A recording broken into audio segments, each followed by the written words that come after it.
Greetings, citizens of Earth. My name is Perfect Cell.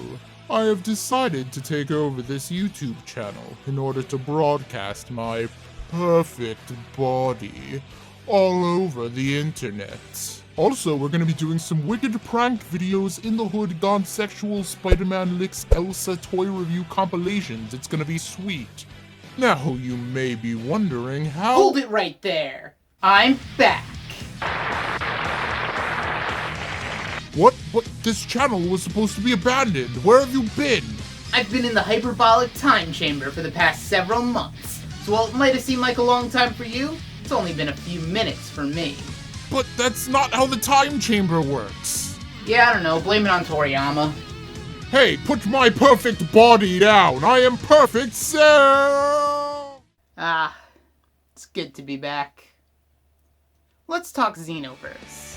Some of you may remember one of my older videos on the original Dragon Ball Xenoverse game. Even to this day, that game is one of my favorites due to the incredible customization options, character interactions, and overall Dragon Ball E feel. It was a crazy epic game, and due to its mass appeal, it even managed to attract players who knew nothing about the series going into it. I'd say that's pretty impressive. But what's more impressive was my ability to see into the future. Like Ultimate Tenkaichi's Hero Mode, this game will leave you on a cliffhanger, but unlike that game, I can actually see this one getting a sequel. Also, it was really predictable, considering the first one did so well. So can it live up to the absurdly high standards that the first game built? Let's take a look. Hey there, baby. I'm just gonna put that on you real nice. You go, yeah! So once again, Dragon Ball Xenoverse 2 opens up with actually no intro song at all. Honestly, I'm a little disappointed. I can't remember the last Dragon Ball home console game not to open up with a song. It's become sort of a tradition, and now my life feels empty. Worst game, 0 out of 10, do not play. Still somehow better than Ultimate Tenkaichi. Instead, we get reintroduced to the Time Patrol, the group of warriors from the first game who have devoted their lives to protecting the timeline from evildoers. Or just Toa and Mira, because they're kind of the only ones who ever actually do that. But they do it a lot, so, you know, it's a job. Upon starting a new game, we get to create our own character, just like last time.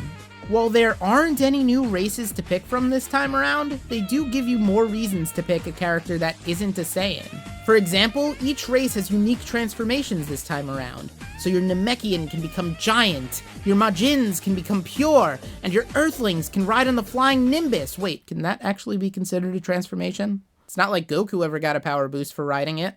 Actually, I'm pretty sure having to ride Nimbus would make it harder to fight someone, especially if you can already fly.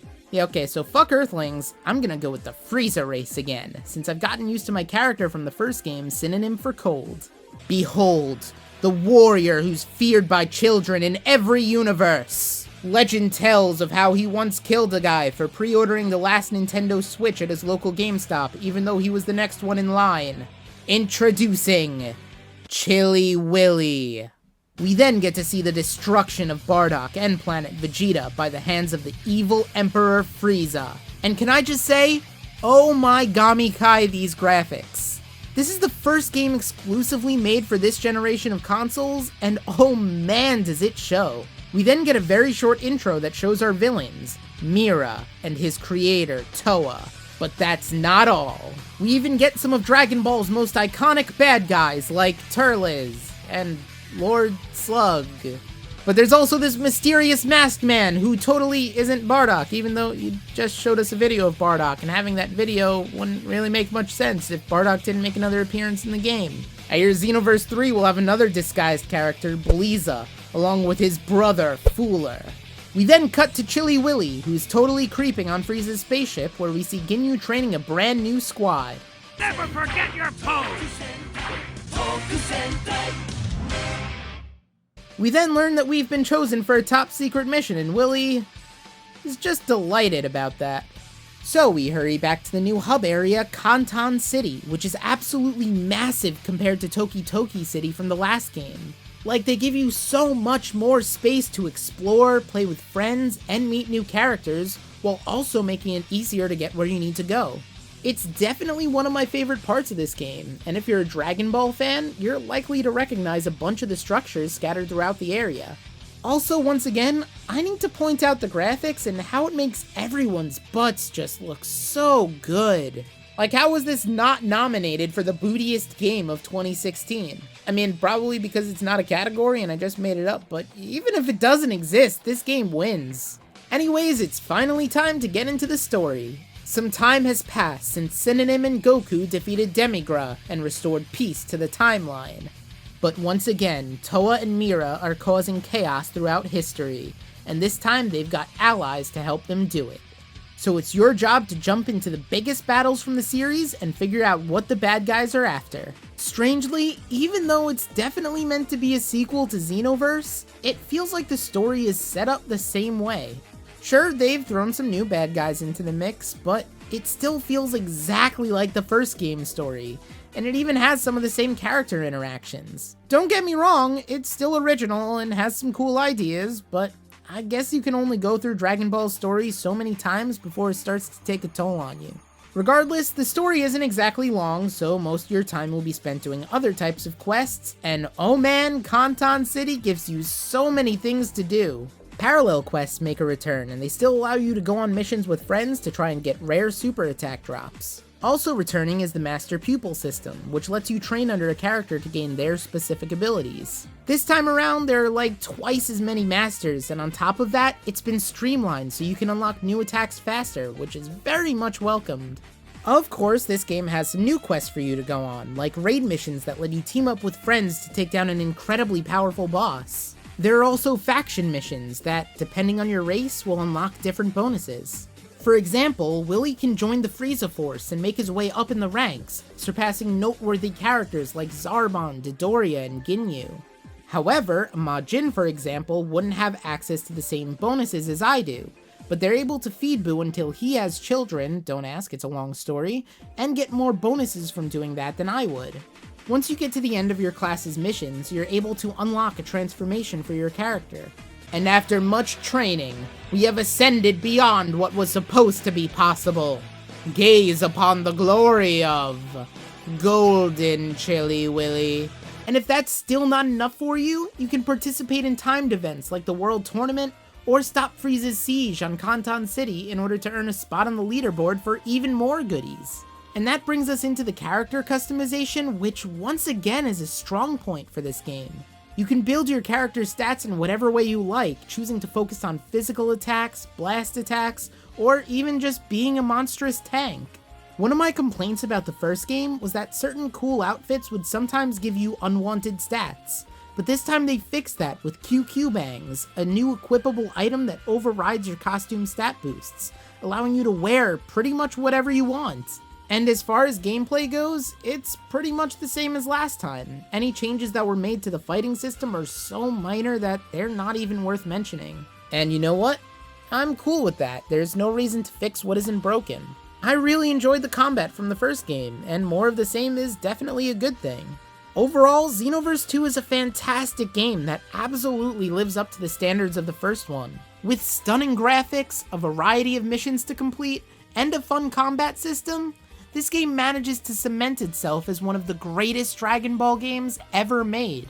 You know what? I'm just gonna say it. Xenoverse 2 is my new favorite Dragon Ball game.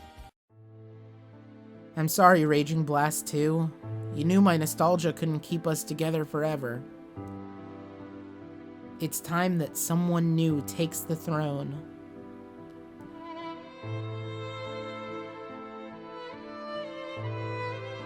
Whew, that was hard.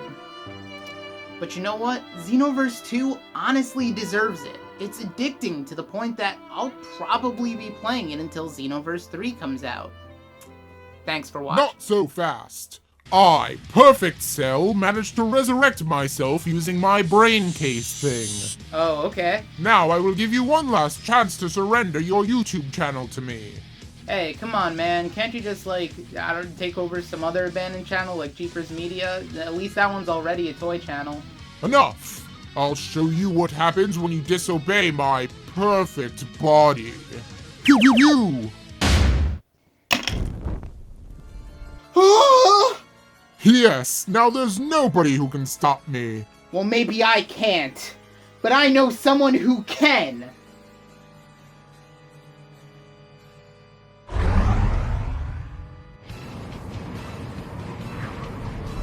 She's transformed! What? She's just riding the Nimbus cloud. How is that a transformation? Behold, Cell. This is the power of Earthlings. The power of Earthlings? Nonsense. With my perfect body, I can destroy planets, conquer galaxies. There's no way a pathetic... You did it. You saved me.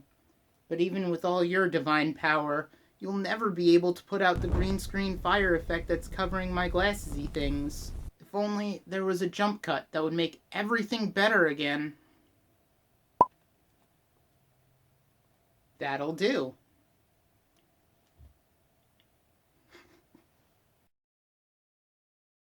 Hey everyone, thanks for watching my first video of 2017.